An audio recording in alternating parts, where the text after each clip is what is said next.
50% of sulfite has been used for decorative purposes.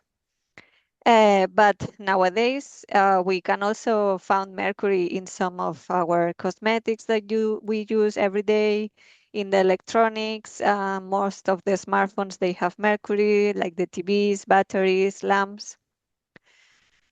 But what is the origin of mercury? So mercury can be emitted to the atmosphere through natural origin, like volcanic activities, rock weathering, fire forest. But mainly nowadays it's emitted through anthropogenic activities, mainly the combustion of fossil fuels. But for example, other activities include gold mining, that they use the mercury to extract the gold. And once the mercury reaches the atmosphere, it can be transported long distances. And this elemental mercury, Hg0, you can see here, it can be oxidized to inorganic divalent mercury, or it can be reduced, but it can be also deposited to lands and ocean, aquatic ecosystems also. I will focus mainly on the ocean, as my title suggested. So this cycle is mainly focused on the ocean. So once it reaches the ocean, this inorganic mercury can be also reduced to divalent mercury and emitted again to the atmosphere, or it can be methylated, forming this methyl mercury, that is one of the most toxic forms of mercury, that is bioaccumulated and biomagnified through the food web. And this conversion from inorganic to methyl mercury, can you see my cursor? Because I don't know if you see it. Okay. It's transformed through the activity of those genes, HEC-AB genes, that mainly occur in anaerobic bacteria. And this happens both in the water column, but also in sediments. And we as humans, we get exposed to this toxic form, methyl mercury, through the consumption mainly of seafood and fish. So why we worry also about mercury? Because mercury levels has increased in our ecosystems since pre-industrial era. So due to the increased use of mercury for commercial purposes, that it peaked during the 1970s, for example, the monitoring program of the UNEP, it has estimated that it has been an increase of 450% of mercury in the atmosphere. So this is a lot. And due to these increases of mercury in the atmosphere, we can also see, for example, this is a graph showing along the years, the percentage of mercury concentration in different animals. So each of these dots is different animals. For example, we can see here these yellow, orange dots. The polar bear concentrations through years had increased, especially in the last century. So this also happens in different fish, for example, and we consume those fish, and this methyl mercury reaches us. And why we need to worry about this? Because this methyl mercury is toxic and it affects mainly the nervous system, and especially it affects the children. So what we do as a community to mitigate the effects of mercury exposure and also mitigate the emissions of mercury. So in 2013, it was created the Minamata Convention that entered into force, if I remember correctly, in 2017. And I think that nowadays it's around this number of parties that have joined the Minamata Convention. And it's a global treaty to protect human, wildlife health, and the environment, reducing mainly the mercury emissions. So we, as a scientist, what we try to do is to understand completely the mercury biogeochemical cycle, and especially me, I focused on the ocean in that study. And because there is some parts of this mercury geochemical cycle that are not clear, and we have to fill some gaps. So as I mentioned you, the process to transfer or to methylate inorganic mercury to methyl mercury, it's done by the HEC-AB genes. And There are already a lot of studies focusing on this process in the ocean, but there is a lack of studies, or there were less studies focusing on the reverse process. So to transform this methyl mercury that is toxic into less toxic forms, this inorganic divalent mercury, and to reduce it to mercury zero. And this process is carried by bacteria coding these genes, MER-A and MER-B genes. So as I mentioned, there is this full operon that it's called the operon MER that some bacteria carry, mainly aerobic heterotrophic bacteria. And this operon can be shorter, can be longer, so they don't not necessarily code the whole set of enzymes and proteins, but they mainly contain the MER-A, and sometimes they contain the MER-B. But in order for the bacteria to completely demethylate this methyl mercury, they have to have MER-B and MER-A. So MER-B is this organomercurial liase that it transforms methyl mercury to divalent inorganic mercury, and then MER-A is a mercuric reductase that transforms the inorganic mercury into volatile mercury, and it's exported through the cell. But as I mentioned, there is a lack of studies in the ocean, especially in the deep ocean. So I focus in this study in the deep ocean. When I mean deep ocean, is around the bathypelagic ocean, 4,000-meter deeps. So, okay. So in the ocean, we hypothesize that in the surface layer, because methyl mercury degradation can happen biotically and abiotically, so in this surface layer where we have sun impact, methyl mercury degradation will be done mainly by this photochemically mediated or biologically mediated by bacteria containing this MER-A and MER-B. But in the bathypelagic ocean, where we don't have sun, like the sun impact, we cannot have this photochemically mediated degradation. We hypothesize that it's mainly performed biotically by bacteria that code this MER-A and this MER-B genes. So this was our hypothesis, and even though we can measure methylation and the methylation rates through the water column, it is difficult to have accurate measurements, especially in those layers that are difficult to access, and that the concentrations of mercury and methyl mercury are so low, are at ultra trace levels, like picomolar levels. So we, as an alternative, decided to explore this potential activity using different techniques in order to detect the MER-B and MER-A genes. So we used a combination of culture-dependent techniques. When I mean culture-dependent techniques, is basically taking samples, seawater samples, and then plate them in nutrient-rich medium, doing some enrichment cultures. So we select for specific microorganisms, and mainly with these cultures, we capture copiotrophic bacteria that are bacteria that usually grow very fast when they encounter a very nutrient-rich media. They have versatile metabolites, so a great possibility to encounter for MER-A and MER-B. And they have huge genomes. But then we combine these culture-dependent techniques with culture-independent techniques. What I mean is metagenomics and metatranscriptomics. So metagenomics is to extract the whole DNA of a water sample, and then we can know who is there and which genes they may have, so the potential activity that they may have. And then metatranscriptomics is to extract the whole RNA to actually see which of those genes are really active. So then the main objectives of this whole project was using culture-dependent techniques, gain insights on the capacities of marine bacterial isolates concerning mercury detoxification, and then through independent techniques, study the distribution of MER-A and MER-B through metagenomes and metatranscriptome, especially focusing on the deep ocean, in the bathypelagic ocean.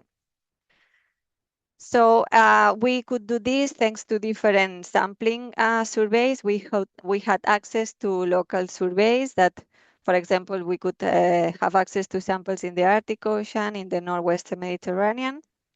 But also we had global surveys.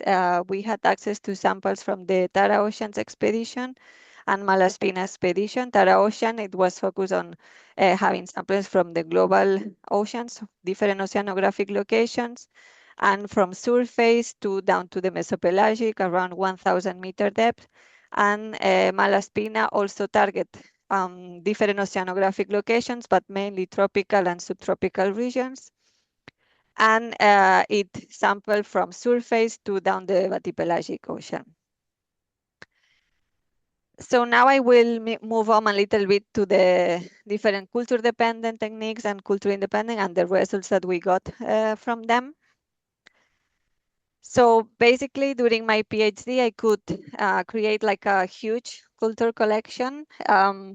So what I did is to take seawater samples and culture them in this Zovel agar or marine agar that is a very nutrient-rich media. And we incubate those plates in a standard oxygen concentration, atmospheric pressure, and in situ temperature. And then we could isolate bacteria from different oceanographic regions: Pacific Ocean, Arctic, Northwestern Mediterranean, at North and South Atlantic Ocean, Indian Ocean. And we try to cover different depths from surface to deep chlorophyll maximum, mesopelagic, and bathypelagic. So from this culture collection, we selected two genera, Alteromonas and Marinobacter, for two reasons. It's because it was already described in the literature that they could harbor MER-A and MER-B genes, and also because we had a lot of strains in the culture collection, so there was a higher chance to find these genes. So what we did, first of all, we designed some primers for MER-A and MER-B for this specific genera. And then those that resulted positive in the PCR were submitted to minimum inhibitory concentration assays, first to inorganic mercury through mercury chloride. And then those that had a higher tolerance to inorganic mercury were submitted to methyl mercury. And then those that had the highest tolerance, we wanted to characterize them. We did a physiological characterization where we determined the growth rates and also the detoxification capabilities, because the idea was that at some point to have some candidates for bioremediation studies if possible. So for the results of this part, we detected that we had a higher proportion of strains that presented MER-A compared to MER-B, but we had positives both for Alteromonas and Marinobacter and for photic and aphotic. Photic is surface and DCM, and aphotic mesopelagic and bathypelagic. And in general, like globally, 25% of the isolates that we tested resulted positive. If we look in terms of how they distributed these isolates, we found that, for example, for Alteromonas, we find a higher chance of or a higher proportion of strains from the deep ocean that were positive for MER-A or MER-B. And for Marinobacter, it was the other way around. We had higher proportion of strains from the surface layers that were positive. But we could see that those genes were kind of widespread in the ocean, and we had it along the water column. So then we took those positive strains and then we submitted, as I said, to minimum inhibitory concentration assays. And one of the first things that we noticed is that it's very variable, the tolerance that they have, both to inorganic mercury and to methyl mercury. So for example, for inorganic mercury, it was between 10 and 50 micromolar. And for methyl mercury, it was around 2.5, 10 micromolar. It has to be noticed that these concentrations are very, very high compared to what we have in the ocean, that is around one, like not one, like around picomolar level. So they are very high. Then we constructed some phylogenetic trees, and I don't want you to look in very detail. I just want you to notice that, for example, bacteria that cluster in the same clade or in the same branch, they have this variability in terms of tolerance. So it's kind of strain specific, this tolerance to inorganic or organic mercury. And then we found this strain that has the highest tolerance to inorganic mercury and to methyl mercury. And it was taxonomically classified as Alteromonas mediterranea. And it was isolated from the deep ocean of the South Atlantic. So for this strain, we conducted some physiologic characterization. So first we determined the growth curves. So we exposed the strain to different concentrations of methyl mercury from 0 as a control to 5 micromolar. And what we observe is that the difference in growth, it's mainly occurs during the lag phase. So for the control and those exposed to lower concentrations of methyl mercury, this lag phase was around or less than 2 hours. But for those that were exposed to higher concentrations of methyl mercury, this lag phase extended almost to 13 hours. But after this lag phase, they grew normally and they reach similar population size, similar optical density. So they really at the end don't care. And then the growth rates were very similar between treatments. And then we also did some images in the electron microscope. And structurally, they don't have any effect or they look similar. And then we calculated how fast they can degrade methyl mercury that was present in the experiment. And we observed that is during this lag phase where they degrade the majority of the methyl mercury present. So it's during these 13 hours that they remove almost 72% of the methyl mercury present in the treatment. And after 24 hours, they almost remove 100% of the methyl mercury present. So they are very good at degrading methyl mercury. And we had some abiotic controls, and there was no abiotic degradation. So it was mainly everything biotic. So this, it could be a nice candidate for bioremediation studies, but we didn't went further for that.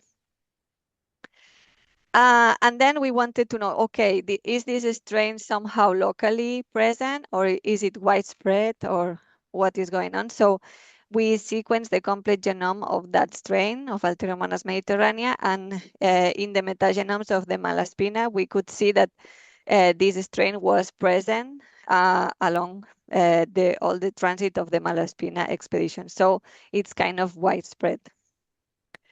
And then, okay, we have these nice results. We have some strain that we confirm the activity in the laboratory. And we know that this strain is widespread, but is the same with others. Like what happens if we look at the total natural community that we have there. So in order to answer these questions and also to try to answer which are the environmental factors that shape the communities containing MER-A and MER-B, we explore metagenomes and metatranscriptomes. So as I mentioned you, metagenomics, it allows us to detect how many MER-A and MER-B are there and from whom. And metatranscriptomics, how many of those genes are really active at the time of sampling. So we took the samples from the Malaspina expedition. They are samples from 4,000 meters deep, and we could have access to free-living and particle-attached bacteria. So free-living, those that live freely in the water column, and particle-attached, those that are attached to, in this case, particles up to 20 micrometers. So moving to the results, if we look at these graphs, this is data first for metagenomics. So remember, like how many MER-A and MER-B we can have, abundance, presence. So we could find that both MER-A and MER-B were widely distributed across the different oceanographic regions that were sampled. We have higher proportion of MER-A compared to MER-B if we look at into this box plot, because this scale, if you have a look here, it's different. So we have higher proportion of MER-A compared to MER-B. But in both cases, for MER-A and MER-B, we have higher proportion in the particle attach fraction. So they prefer, or they would say they have a preference for a particle attach lifestyle. But what happens when we look at the metatranscriptome? So we still can see that they are distributed along the different oceanographic regions. Here we have less dots because we also had less samples, but they are distributed across different oceanographic regions. And even though we had higher abundance of MER-A compared to MER-B, in terms of activity, there is no much difference, and there is no significant differences in terms of activity. So both are equally expressed, and also they are very similar in both in the free living and in the particle attached. So we cannot see those differences. So gene abundance does not correlate with a higher expression. Um, then, to look a little bit further, we did some multivariate analysis.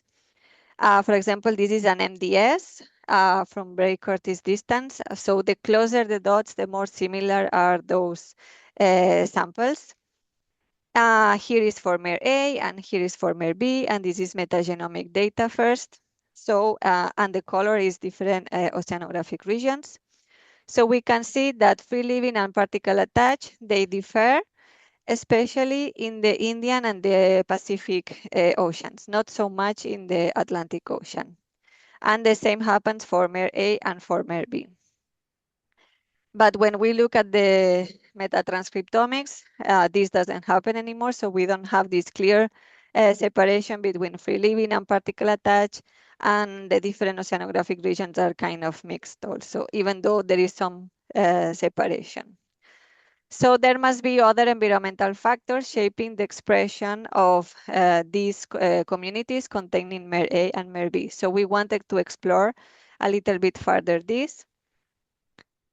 And then we did different statistical tests, we did different analysis, and this is just some summary. So for example, this mantle test, it shows us that, for example, for metagenomic data, it's mainly salinity and apparent oxygen utilization that is a proxy. So I was explaining which were the environmental parameters that could explain the differences that we observe in terms of metatranscriptomic, or if there is something explaining why what drives the activity of MER-A and MER-B genes. And I was mentioning that these parameters here, C1, C2, C3, and C4 are peaks from the fluorescent dissolved organic matter. And C1 and C2 is mainly recalcitrant dissolved organic matter, so more hard to degrade. And C3, C4 are more labile or fresh organic matter. So it's especially this C3 that explains the differences that we observe in terms of activity in MER-A and MER-B.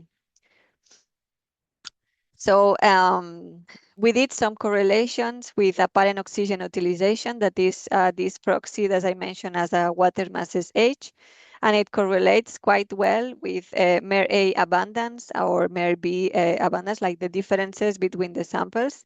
So we could see that water masses age shape the abundance of MER-containing bacterial communities. So water masses that have different age, they have differences in these MER-A and MER-B containing communities.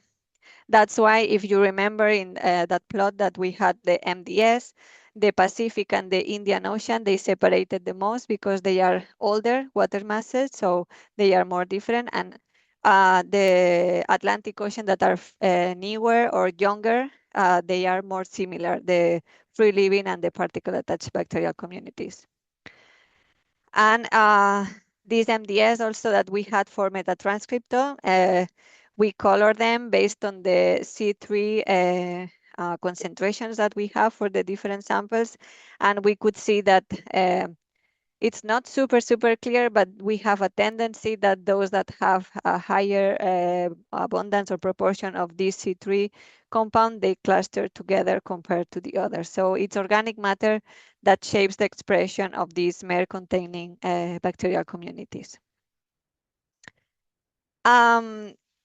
This is a very large plot, and I don't want you to pay like in detailed attention, but I want to mention that, for example, the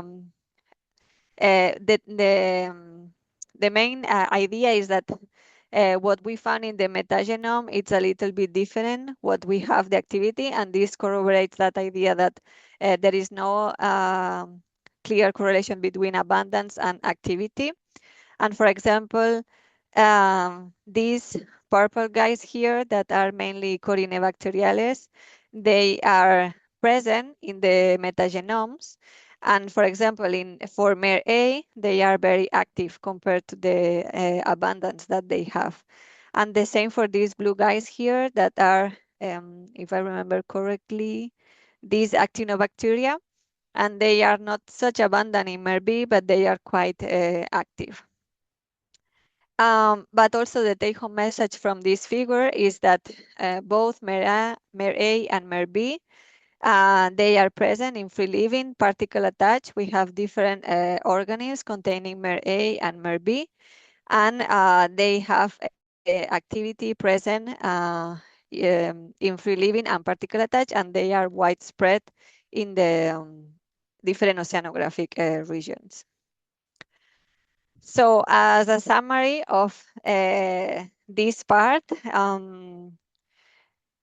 I want you to have this as a take-home message is that, for example, younger waters, that is this, for example, Atlantic waters, free living and particle attached bacterial communities, they are more similar to each other. And this is not only that we have seen only for MER-A and MER-B, but there are other papers that have claimed that in general for bacterial communities, they are more similar in these younger waters. And then in terms of activity, also, there is no so much difference between free living and particle attached. And then when we go older waters, like the ones from the Indian or the Pacific Ocean, there are more dissimilarities between free living and particle attached in terms of gene abundance and MER-A and MER-B, but in terms of activity, there is not such much difference between free living and particle attached. And it's specifically this organic matter what drives the differences between it, because in younger waters we have more of this reactive dissolved organic matter, more fresh, more easy to biodegrade. And in these older waters, Pacific, Indian Ocean, we have more probably recalcitrant dissolved organic matter, and that's why maybe bacteria, they are more specialized to different metabolisms, so they are more different. And then giving all the results that we have here, I wanted to mention how important it is to be able to detect correctly MER-A and MER-B genes, not only in the deep ocean, but also in the whole water column and in other ecosystems. So we already have, and it has been published some years ago, a good database and good tools in order to detect HGCA-B genes, so the genes that are responsible for the mercury methylation. And this is called Mercury-Mate database with this pipeline, bioinformatic pipeline that it's called MarkyCoco. And right now we are a group of people from this Mersortium community that is a community for mercury researchers that all of you are welcome if you are working in the mercury world or you are interested in. So we are creating a second version of this database where we include also the tools to detect correctly the MER-A and MER-B, and we want to include a curated database for these genes. So this is a project and a work that is ongoing. So we hope to be released as soon that we can, but we are still working on that. and make it available for mercury researchers so they can correctly identify MER-A and MER-B in different environments. And that would be all for my side. So I'm happy to accept questions and to answer them. Thank you very much, Isabel. It was really interesting. I'm learning something every time I see your presentation or see your science. So well done. Thank you. Thanks, Thank everyone, you. for the much-deserved round of applause for Isabel. And thanks for bearing with us through the technical glitch there. So, what are your questions? I know I have a couple, but I'll hold off and let you guys Mhm. go first. If anyone wants to ask a question, either on the microphone or in the chat, feel free. Just to remind, oh, somebody's got a microphone on still. So it's just to remind you that this is still being recorded. So if you prefer to just ask your question in the chat, that's fine.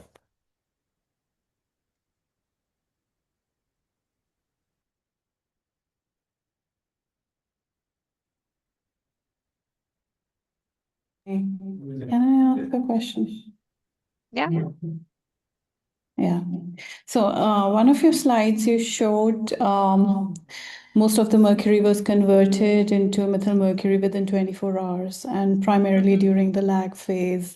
Sorry, you may have mentioned, I missed out. Were they pure cultures or you had mixed cultures? No, it was And a pure strain. And what do you think the reason could be that majority of the conversion happened during the lag phase and not the exponential phase? Okay. Yeah, thanks for the question. It's a interesting Sorry, I question. can't hear you. Ah, now you can hear me? Just a second. Hello? Can you hear me? Yeah, now I can. Yes, please. Okay. So thanks for the question. It was a pure culture, so it was just this Alteromonas mediterranea strain. And then there is another paper, follow-up of this study where we did some transcriptomics. Uh, we took samples from the lag phase, exponential phase, and also stationary phase. And we could see that the expression of MER-A and MER-B genes were all over the growth curve. So there was not only being expressed during the lag phase, but our hypothesis is that during the lag phase, it's where they get rid most of these methyl mercury because they have to have like optimal conditions to grow. So it's like it's a toxin for them, so they need to remove it in order to be able to then grow exponentially later. Thank you.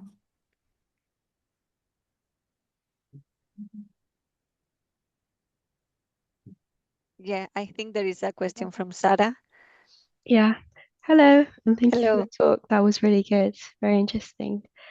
I wanted to just ask what, like in the future, how you can sort of envision in these species in a bioremediation technique. Like, would they be working directly in the ocean, or? Yeah. Thanks for the question. It's a very interesting question. We had the same question when we were doing this work. I think it's very difficult to apply bioremediation strategies in open ocean waters because it's very hard, but maybe they can be applied maybe for more local regions. So maybe if you have sediments or because these bacteria can also live like other places. So if you have something that you can remove from the contaminated site, put it maybe in a bioreactor, maybe this could be a nice candidate. But we hadn't go to this site to explore further, so I cannot tell you a bit more.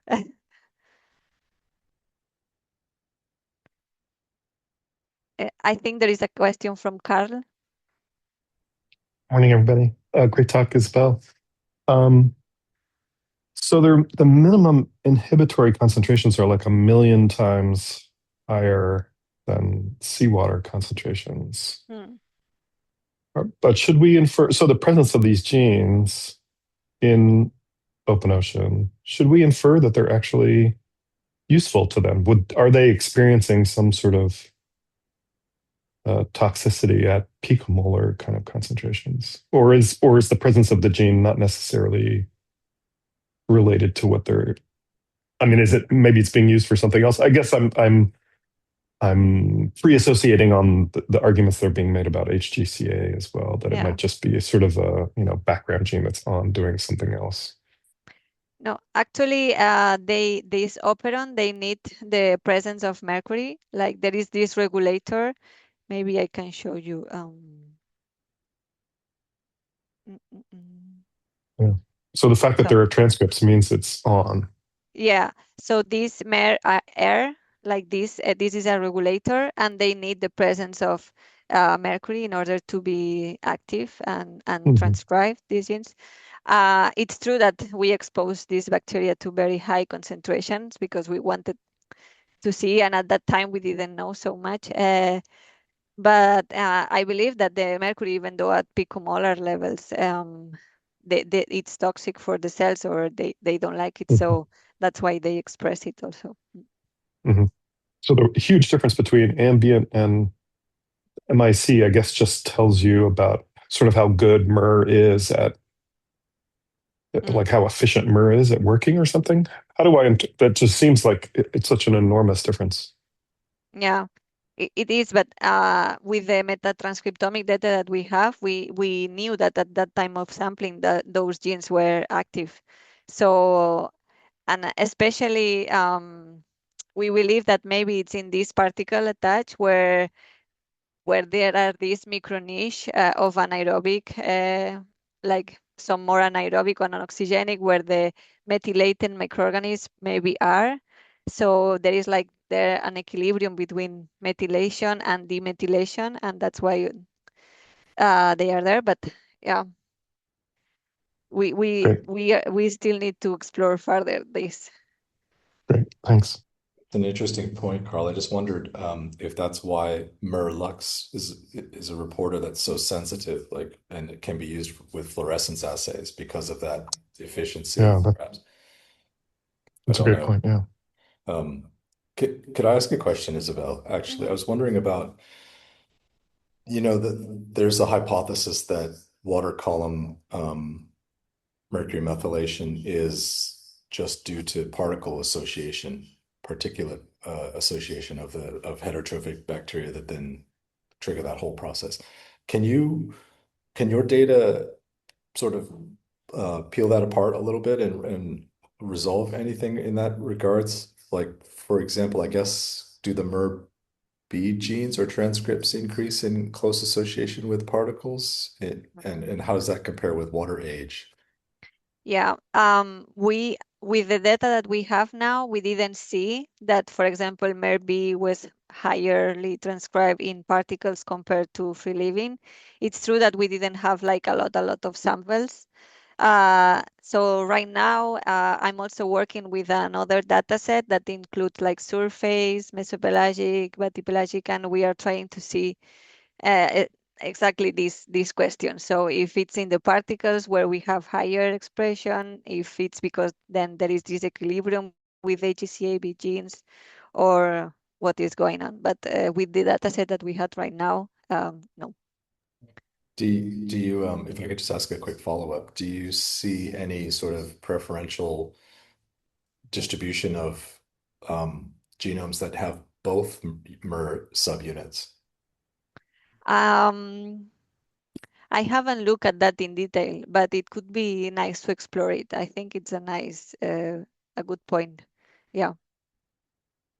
Because at some point, like we believe that bacteria that they don't have MER-A, this inorganic mercury will be also toxic, or somehow they need to expulse it from the cell. So, but yeah, it's a good point.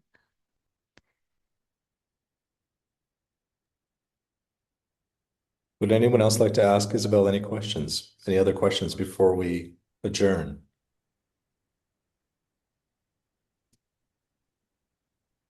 Okay, if you think of any later, I'm sure she'd be happy to take them by email. If you can find her address either in the advertisement of the talk or at Umea University. What department are you in, Isabel? Chemistry, I believe. I'm in the chemistry department, yeah. Okay, there you go.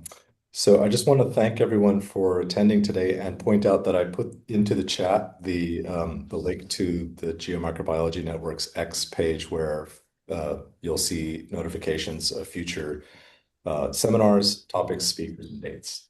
And I just want to thank our speaker for today one more time, Isabel. Thank you you very so much much. for spending time with us and talking about your research. It's been really great. Thank you for inviting me. Thanks, everyone. I hope we'll see you next month at the Thank next you. seminar. Thank Okay, so you. bye. Thank you. Bye.